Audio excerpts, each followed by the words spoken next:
Hello friends, I am Mr. Ravindra Bhalerao and I welcome you to my channel, that is English for Learners. Dear students, in today's video we shall discuss on 9th standards unit test paper. This video is important for those students who are going to appear 9th standards unit test. तर विद्यार्थी मित्रांनो, आजचा video त्या विद्यार्थ्यांसाठी अतिशय महत्त्वपूर्ण आहे की जे विद्यार्थी 9वीचे विशेषतः जे की आपल्या फर्स्ट युनिट टेस्ट आता देणार आहेत. कारण या व्हिडिओमध्ये आपण चर्चा करतोय की फर्स्ट युनिट टेस्टचा 20 मार्क्सचा क्वेश्चन पेपर कसा असू शकतो and how to write its answers आणि त्याची उत्तरं कशा प्रकारे लिहिली जाऊ शकतात. Okay, but before watching this video as usual I request you don't forget to subscribe my channel. All right, let's go. चला तर व्हिडिओला आपण सुरुवात करूया. As you can see here, इथे आपण बघू शकता unit test paper standard 9 at means class 9 subject English marks 20. आता एक 20 मार्क्स आपण डिवायडेशन केलेलं आहे. म्हणजे तो फॉर्मॅट कसा आहे तो आपण सर्वात अगोदर समजून घेऊया. क्वेश्चन नंबर 1 हा तुमच्या पॅसेजच्या रिलेटेड असेल. ठीक आहे. One passage for 10 marks. 10 मार्क्ससाठी हा एक पॅसेज आहे. त्याच्यामध्ये 5 ॲक्टिव्हिटीज विचारले जातात, जसं A1, A2, A3, A4 and A5. प्रत्येक ॲक्टिव्हिटी 2 मार्क्ससाठी असते. असा 10 मार्क्ससाठी हा क्वेश्चन नंबर 1 आहे. आता तो पॅसेज कसा आहे, त्याचे क्वेश्चन काय आहे ते आपण डिटेल पुढे आपण चर्चा करणारच आहोत. क्वेश्चन नंबर 2 हा तुमच्या पोएमच्या रिलेटेड क्वेश्चन असणार आहे. One stanza from the poem will be given. कवितेमधून एक स्टांजा दिला जाईल, एक किंवा 2, आणि त्या स्टांजावरती 5 मार्क्ससाठी ॲक्टिव्हिटीज म्हणजेच क्वेश्चन असतील A1, A2 and A3. Okay. Then last question number 3 हा जो आहे तुम्हाला क्वेश्चन नंबर 3 जो आहे हा तुमचा 5 मार्क्ससाठी आहे. इथे 5 मार्क्ससाठी आहे, जो की तुमच्या लँग्वेज स्टडीवरती आपण इथे दिलेला आहे. ठीक आहे. आता आपण डायरेक्ट क्वेश्चन वाईज जाऊया, डिटेलमध्ये आपण डिस्कस करूया. क्वेश्चन नंबर 1 जो आहे, read the following passage and do the activities. खालील पॅसेज वाचा आणि त्या पॅसेजचे वरती ज्या ॲक्टिव्हिटीज म्हणजे जे क्वेश्चन दिलेले आहेत ते सोडवण्याचा प्रयत्न करा. पॅसेज रीड करण्या अगोदर आपण काय करायचं असतो, त्याच्या रिलेटेड जे काही ॲक्टिव्हिटीज म्हणजे जे क्वेश्चन A1 दिलेला आहे, A1 आणि A2 तो रीड करायचा आणि समजून घ्यायचा. फॉर एक्झाम्पल इथे बघा, कम्प्लीट द फॉलोइंग सेंटेन्सेस. खालील वाक्य पूर्ण करा. काय सेंटेन्स आहेत? In the time of Margie great great grandfathers all stories dash dash. Next, the story took place on. ही स्टोरी घडलेली आहे कोणत्या वेळी, date. The book Tommy found which was. टॉमीला जे पुस्तक मिळालं होतं ते कशा प्रकारचं होतं, dash dash. The television screen must have had. Television स्क्रीनवरती हे असायलाच पाहिजे होते, तर ते काय. आता आपण तुम्हाला हा पॅसेज डिटेलमध्ये बघूया. मार्जी इवन रोट. मार्जीने लिहिले. About that night in her diary. तिच्या डायरीमध्ये त्या रात्री तिने लिहिले. मार्जी have a habit of writing diary. काय लिहिते? On the page headed. तिने पेजवरती डेट टाकलेले 17 मे 2157. जसं आपण 2022 आज आहे आणि ही डेट आहे फ्युचरमधली 2157. ही डेट तिने त्या डायरीवरती टाकली. She wrote. ती लिहिते, today Tommy found the real book. आज टॉमीला एक रिअल बुक म्हणजे खरे पुस्तक भेटलं. Okay. It was very old book. ते बुक खूपच जुने होते. मार्जीज ग्रँडफादर वन सेड. मार्जीचे आजोबा एकदा तिला म्हणाले होते, that when he was a little boy. ते आजोबा बोलून म्हणाले होते की मी जेव्हा लहान होतो, हिज ग्रँडफादर टोल्ड हिम. तेव्हा त्यांच्या आजोबाने त्यांना स्टोरी सांगितली होती. काय? That were was the time when all stories were printed on the book, printed on paper. आजोबाच्या आजोबांनी सांगितलं होतं की त्या काळामध्ये ते लहान असताना आजोबाचे आजोबा की सर्व स्टोरीज पेपरवरती प्रिंटेड केलेल्या असायच्या. ठीक आहे. They turn pages. मार्जी and Tommy they are reading book. ते दोघे बुक्स रीड करतात, ते मिळालेलं जुनं बुक, आणि ते पेजेस टर्न करतात. ठीक. They turn the pages. ते पानं त्या बुकची पलटतात. Which were yellow and crinkly. खूप जुनं असल्यामुळे, मोर दॅन 100 इयर्सचं जुनं बुक ते असल्यामुळे त्याचे पेजेस क्रिंकली. क्रिंकली म्हणजे दुमडलेले होते, फोल्ड झालेले होते, अँड येलो कलर त्याला आलेला होता. And it was awfully funny to read words that stood still instead of moving the way they were suppose to on screen. स्क्रीनवरती त्यांनी असे समजलं होते की ते पेजेस मुव्हिंग करत असेल, हालचाल करत असेल, बट दे वेर स्टिल होते, ते स्तब्ध पण होते, काही हालचाल करीत नव्हते. आणि हे वाचून they were it was very funny for them. त्यांना खूप ते आश्चर्य फनी वाटलं की याच्यामध्ये वर्ड्स मुवमेंट का करीत नाहीत, कारण त्यांना सवय स्क्रीनवरती मुव्हिंग करणारे वर्ड्स काय त्यांच्या काळामध्ये. ठीक आहे, right. And then when they turn back to the page before, आणि पेज परत जेव्हा त्यांनी पेज बघितलं तेव्हा त्यांना काय दिसलं, it had the same words on it. तेच शब्द अगोदर वाचले तेच होते, ज्या प्रकारे आपण स्क्रीनवरती बघू शकत नाही. It had when they read it the first time, म्हणजे पहिल्यांदा वाचलेलं पेज पुढे गेलात, पुढून जेव्हा पाठीमागे बॅकला आलात की पेज आहे तसंच दिसलं. आणि त्यांच्या काळामध्ये एक पेज पुढे गेल्यानंतर फॉरवर्ड केल्यानंतर डिलीट होऊन जायचं किंवा वॅनिश होतं, बॅक साईडला काहीच नाही. So it was very funny for them. हे त्यांच्यासाठी आश्चर्याची गोष्ट. He says Tommy, what a waste. Tommy म्हणाला, हे किती वेस्ट आहे. When you are through with the book you just throw it away. I guess, तो मी असा अंदाज करतो की हे जर पुस्तक तुम्ही वाचताय आणि वाचून झाल्यानंतर तुम्ही फेकून देताय, हे वेस्ट ऑफ पेपर आहे, वेस्ट ऑफ बुक आहे, याचा तुम्हाला नंतर फायदा होत नाही आहे. Our television screen must have had millions books on it. आपली जे टेलिव्हिजन स्क्रीनवरती जे ई बुक्स आहेत ते मिलियन्समध्ये आहेत, लाखो बुक्स आहेत, त्याच्यामध्ये काहीच वेस्ट होत नाही आहे. उलट आपण त्याच्यामध्ये काय करू शकतो, इट्स गुड फॉर प्लेंटी मोर. आणखीन जास्त ॲड करून भरपूर बुक्स आपण तिथे कलेक्शन ठेवू शकतो. आय वुडंट थ्रो इट, मी तर ते फेकून देऊ शकत नाही आणि मी फेकून दिले नसते, पण अशा प्रकारची बुक्स जे आपण एकदा रीड केल्यानंतर वी थ्रो इट, आपण रद्दीमध्ये फेकून देतो. So it is a wastage of paper. So हा अशा प्रकारचा पॅसेज आहे. आता आपण क्वेश्चन्स बघूया. A1 क्वेश्चन काय, कम्प्लीट द फॉलोइंग सेंटेन्सेस. आता आपण याची ॲन्सर्स तुम्हाला पॅसेजमध्ये भेटतात. जसं इन द टाईम ऑफ मार्जीच्या काळामध्ये ग्रेट ग्रँडफादर ऑल स्टोरी, म्हणजे आजोबाच्या काळामध्ये मार्जी लिहिते काय, stories were printed on paper. आता हे कुठून लाईन घेतल्या तर याच्यामध्येच आहेत. जेव्हा ती बुक रीड करते, stories were printed on paper, म्हणजे ते शब्द आपण फिल इन द ब्लँक्स जेव्हा ही ॲक्टिव्हिटी येते आपण ॲज इट इज वर्ड्स आपण उचलून तिथे ते सेंटेन्स कंप्लीट करू शकतो. ठीक आहे, या प्रकारे तुम्ही ही ॲक्टिव्हिटी पूर्ण करायची.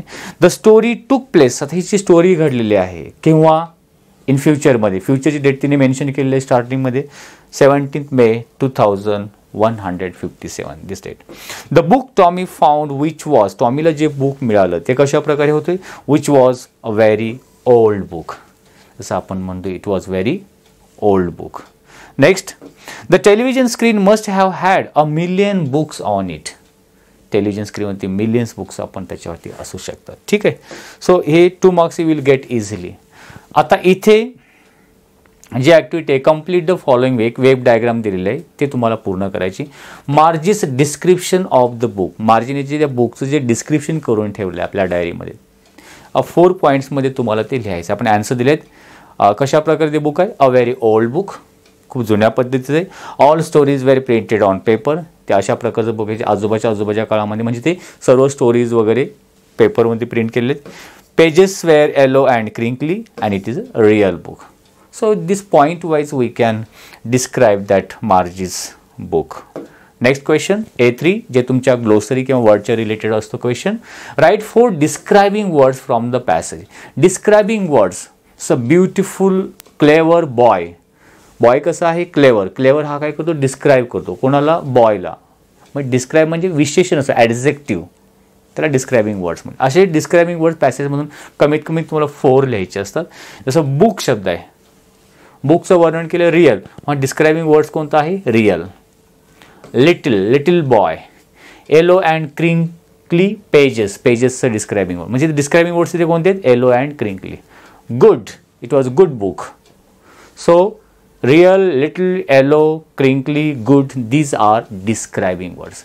हे नाही लिहिले तरी चालतील पण तुम्हाला समजण्यासाठी पुढे कोणत्या नाउनला ते डिस्क्राईब करतात ते वर्ड्स पण आपण ते दिलेले आहेत. ओके, A4 ॲक्टिव्हिटी आपण बघूया which is related to the grammar. First आहे, it was a very old book, make it exclamatory sentence. आता सिम्पल सेंटेन्स किंवा असं सेंटेन्स एक्सक्लेमेटरीमध्ये कशा प्रकारे चेंज केलं, याच्यावरती मी ग्रामरची रिलेटेड सेपरेट व्हिडिओ बनवलेले, त्यांची लिंक मी डिस्क्रिप्शन बॉक्समध्ये देईल, ते तुम्ही डायरेक्टली बघू शकता. म्हणजे एक्सक्लेमेटरीचं आन्सर कशा प्रकारे काढलं ते तुम्हाला समजेल. आता आपण डायरेक्ट आन्सर बघूया. It was very old book. What a old book it was, उद्गारवाचक चिन्ह. Next, I wouldn't throw it away, add a question tag. Add a question tag, प्रत्येक ग्रामरच्या टॉपिकवरती आपण वेगळी सेपरेट व्हिडिओज बनवलेले आहेत, डिटेल एक्सप्लेनेशन, रूल्स वगैरे तिथे अगदी सोप्या भाषेमध्ये सांगितलेलं आहे. ॲड ए क्वेश्चन टॅगमध्ये काय करतो, आपण दिलेलं सेंटेन्स ॲज इट इज लिहितो, I wouldn't throw it away, त्यानंतर कॉमा देतो आणि हेल्पिंग वर्ब बघतो. हेल्पिंग वर्ब म्हणजे सहाय्यकारी क्रियापद पॉझिटिव्ह असेल तर निगेटिव्ह होतो, निगेटिव्हचं positive. Wouldn't, would not, negative त्याचं आपण वुड केलं. आणि सुरुवातीचा सब्जेक्ट हा ऑलरेडी प्रोनाऊन आहे, म्हणजे सर्वनाम आहे. I, we, you, he, she, it, तो असेल तर ॲज इट इज ठेवायचा असतो. नाऊन असेल तर तरी सर्वनामामध्ये बदल करायचा. आय, आपण आय आहेत असेल आणि question mark. So would I हे त्याचं झालं ॲड ए क्वेश्चन टॅग. ठीक आहे. Next, do you like to read books, why. हा पर्सनल रिस्पॉन्स टाईप क्वेश्चन असतो 2 मार्क्ससाठी. तुम्हाला बुक्स वाचायला आवडतात का आणि का आवडतात. So in simple way we have written here answer, yes I like to read books. हो, मला बुक्स वाचायला आवडतात. सिम्पल, याचा आन्सर आपल्याला भेटला. का आवडतात त्याचा पण 1 or 2 reason we can give. Because it gives me knowledge, entertainment and helps me in developing my personality. Simple, या बुक्स वाचल्यामुळे मला नॉलेज मिळतं, त्याच्यामुळे माझं मनोरंजन देखील होतं आणि माझी पर्सनॅलिटी डेव्हलपमेंट म्हणजे व्यक्तिमत्व विकासामध्ये याची हेल्प होते. इफेक्टिव्ह आन्सर या प्रकारे लिहिलं तरी you will get 2 out of 2 marks. Next, हा 10 मार्क्स आपण बघितलं. नेक्स्ट क्वेश्चन नंबर 2, जी वॉक अ लिटिल स्लोअर ही पोएम आहे 9th स्टँडर्डची. Walk a little slower daddy, said little child so small, I am following in your footsteps and I don't want to fall. Sometimes your steps are very fast, sometimes they are hard to see, so walk a little slower daddy for you are leading me. आता ही poem डिटेलमध्ये explanation करणारे video मी बनवलेले आहे, ती बघू शकता. म्हणजे याचा अर्थ काय आहे, कोणत्या अर्थाने यूज ते कवीने डिस्क्राईब केले हे आपण त्याच्यामध्ये तुम्ही बघाल. आपण डायरेक्ट क्वेश्चन आन्सरकडे येऊया. A1, complete the following sentence. जसं आपण पॅसेजचे बघितले, फिल इन द ब्लँक्स, इथे पण तेच. The speaker of the poem is, या कवितेमध्ये जो स्पीकर आहे तो कोण आहे. Walk a little slow daddy म्हणजे द चाइल्ड आपल्या डॅडीला बोलतो. द स्पीकर कोण आहे, द लिटिल चाइल्ड. आन्सर इथे बघा. The child is following in its dash dash footsteps. कुणाचे फूटस्टेप फॉलो करते, अनुकरण करते, तर त्याच्या फादरचे. Child is following its father's footstep. The little child request its father to, the child फादरला काय रिक्वेस्ट करतो, to walk a little slower, to walk a little slower, हळूहळू चालण्यासाठी विनंती करतो. And next one, the child does not want, चाइल्डला नको आहे, काय नको आहे, child does not want to fall, त्याला फॉल म्हणजे खाली पडायचं नाही आहे. ॲट मीन्स पडणे हा अर्थ नाही. The child does not want to unsuccess, failure in his life. आता हे काय आहे ते पोएम एक्सप्लेनेशन बघितल्यानंतर तुम्हाला कळेल. Next question number 2, what would happen if the child try to walk fast. Child जर वेगाने चालण्याचा प्रयत्न केला तर काय होईल. The answer, if the child try to walk fast he will not be able to properly understand the action or thoughts of his father. वडिलांची action, त्यांचे विचार काय आहे, त्यांची कशा प्रकारे बिहेवियर आहे त्या चाइल्डला समजणार नाही जर त्याचे फादर वेगाने चालले तर, या अर्थाने होतो. And he will fail to achieve success in life, आणि जीवनामध्ये यश मिळवण्यामध्ये तो अपयशी ठरेल. हे 2 पॉईंट्स आपण इथे लिहू शकतो. ओके, म्हणजे फादर वेगाने चालले मग चाइल्ड त्याच्यावर चालू शकत नाही त्यावेळी. A3 आहे, write the pair of rhyming words. Small, fall, see, me. Rhyming word तो खूप इझी आहे, you can write it easily. Okay, now let's see the next activity, that is next question. Question number 3, do as directed, आणि म्हणजे सांगितल्याप्रमाणे solve करा. Attempt any 4, कोणतेही 4. 1, complete the following words by using correct letters. 5 मार्क्ससाठी आहे. म्हणजे खालील तुम्हाला 4 word दिलेले आहेत आणि त्याच्यामध्ये लेटर्स, एक अक्षर मिसिंग आहे आणि तो असा लेटर तुम्ही यूज करायचा की त्याच्यामुळे तो अर्थपूर्ण शब्द. जसं S-A-L-L तर तो आहे M म्हणजे स्मॉल. FA-HER म्हणजे फादर, आपण टी ते यूज केला father. LITT-E little, STR-NGE strange. जेवढे तुमच्याकडे शब्दसंग्रह असेल तेवढे ही ॲक्टिव्हिटी तुम्हाला इझी जाते. ठीक आहे.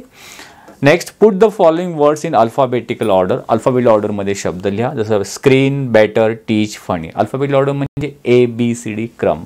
आता इथे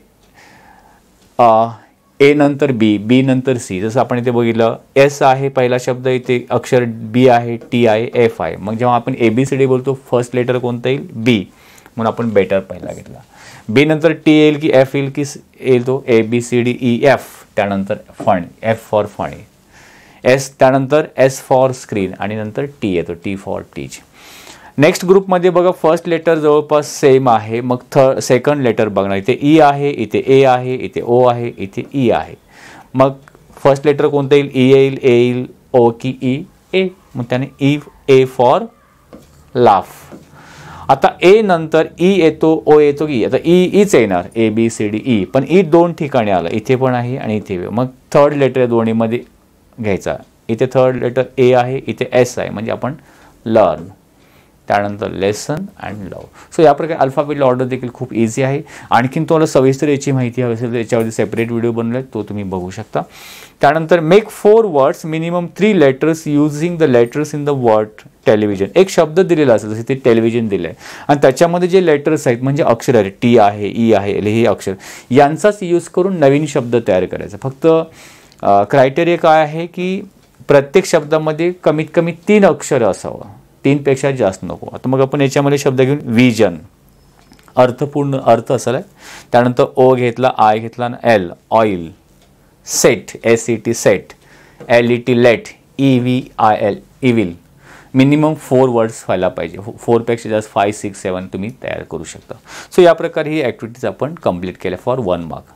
सो 5 मार्क्ससाठी आपण ही लँग्वेज स्टडीच्या ॲक्टिव्हिटीज इथे घेतलेल्या आहेत. सो अशा प्रकारे 20 मार्क्स इथे आपण कव्हर अप केलं आहे.